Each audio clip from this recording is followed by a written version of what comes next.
اللہ ایسا نہیں کہ کسی قوم کو ہدایت دینے کے بعد گمراہ کر دے جب تک ان کو وہ چیز نہ بتا دے جس سے وہ پرہیز کریں۔ بے شک اللہ ہر چیز سے واقف ہے۔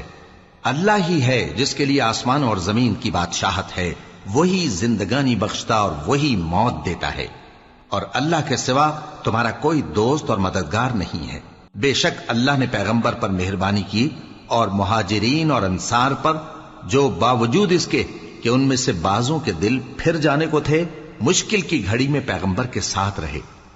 پھر اللہ نے ان پر مہربانی فرمائی، بے شک وہ ان پر نہایت شفقت کرنے والا ہے، بڑا مہربان ہے۔ اور ان تینوں پر بھی جن کا معاملہ ملتوی کیا گیا تھا، یہاں تک کہ جب زمین باوجود فراخی کے ان پر تنگ ہو گئی اور ان کی جانیں بھی ان پر دوبھر ہو گئیں، اور انہوں نے جان لیا کہ اللہ کی گرفت سے بچنے کے لیے کوئی جائے پناہ نہیں مگر اسی کی طرف رجوع کرنا، پھر اللہ نے ان پر مہربانی کی تاکہ توبہ کریں۔ بے شک اللہ توبہ قبول کرنے والا ہے، مہربان ہے۔